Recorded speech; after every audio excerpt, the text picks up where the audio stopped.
we have a couple of people that will join us on stage and talk about this topic. Are you ready for them? Are we ready for them? Okay, welcome our panelists. Welcome on stage. Let's give them a clap of applause.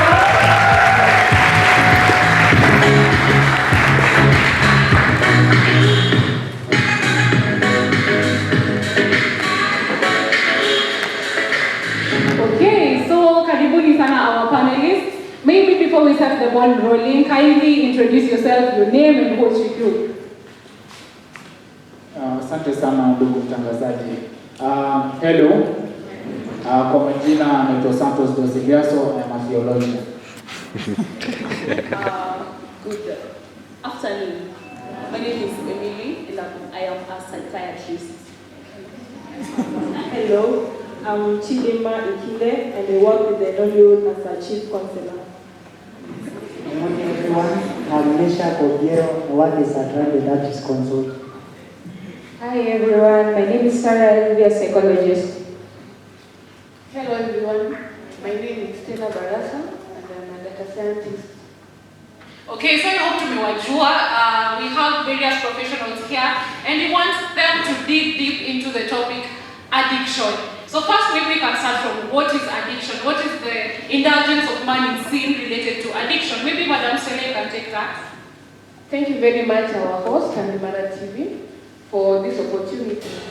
So there's need for us to understand what addiction is. Addiction is a psychological disorder that is characterized by the urge or the desire to engage into certain behavioral activity regardless of the negative side effects to you as an individual and to the people around you. There's also a need to understand what sin is because we are looking at the sinfulness of man. Sin is an immoral action through our thoughts, our words, and our actions. So, when we want to relate addiction and sin, we first need to know that, to understand that we as human beings, we are born of sin. When we read Romans chapter 5, verse 12, it says that sin entered into the world through man. And so we are all sinners, and that is why we have salvation. And so, these things that we are addicted to, you'll find some of them mentioned in Colossians chapter 3, verse 5. Yeah, that's what I have to say. Yeah, that was very enlightening. Maybe so that we can know, how do we know that we are addicted? Madam Sarah? How do I know that I am addicted? One, some of us are yet to know what we are addicted to, and some of us already know that what we are addicted to, hoping that when I'm done, some will have known who yet have not known. Okay, to my first point is the lack of control, where you are unable to stay away from certain behaviors. Another point is where unjustified spending of money, where you get how you plan for your money or your income or your pocket money or any other thing, you are not able to meet the objectives, where you have to use the money to any other thing that your cause of addiction where you are not used. And the other, maybe the last thing, where one has to tell you, maybe your friend or your closest who sees that you are so social before, then now you're alone. Thank you. Yeah, thank you very much, Madam Sarah. Maybe we can get to know, are these addictions really bad, the consequences, kuna vile ambazo ziko positive ama they're always all negative. So maybe Mr. Ogiero can take us through consequences of addiction.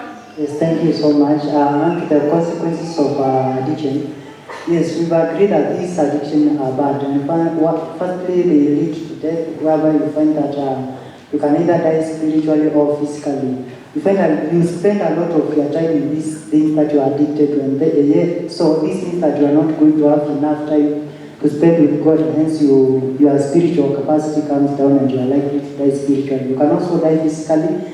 Yes, we know that like drug abuse causes death, and that's our consequences. So we need to stop this. Okay, so we have physical and spiritual death. Apart from those deaths, what else are other consequences? Thank you, Mara TV.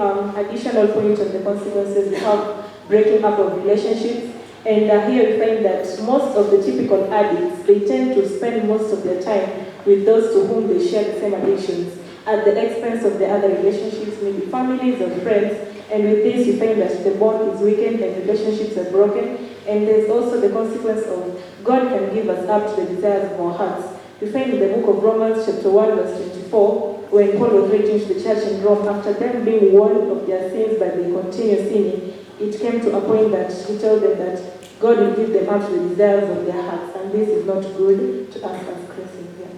Okay, so after that, I think it's really important for us to know practical ways in which can alleviate the various addictions that we do have.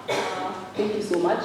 So I'll just source my answers from the scripture. You see in the book of Romans chapter 8 verse 5, it says that if you set your mind according to the flesh, you will live by the flesh. If you set your mind according to the Spirit, you will live according to the Spirit.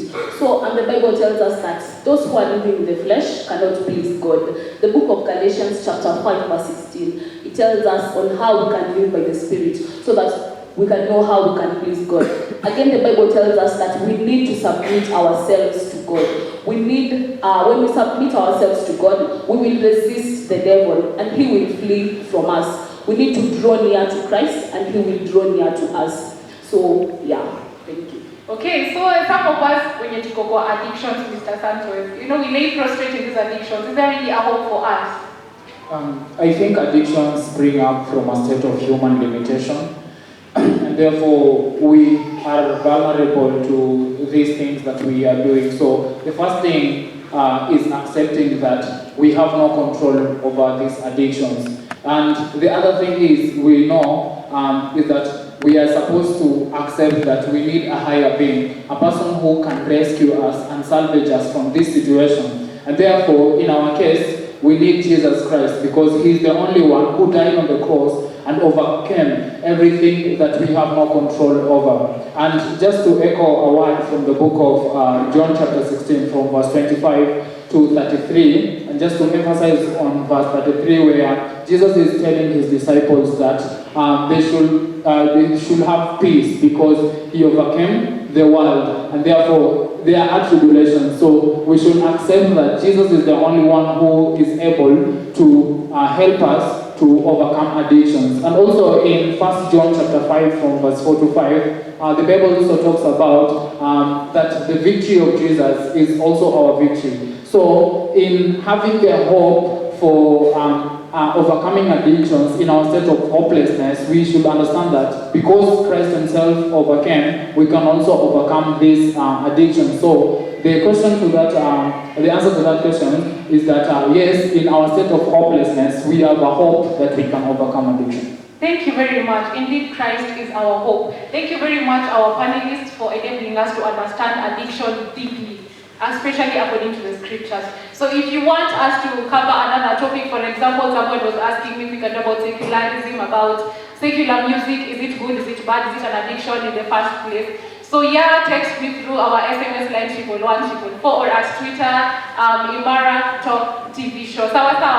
So I have been your host, Selina. Let us meet again next Sunday. Same place, same time. Yeah, same host, different panelists, different clothes. Okay.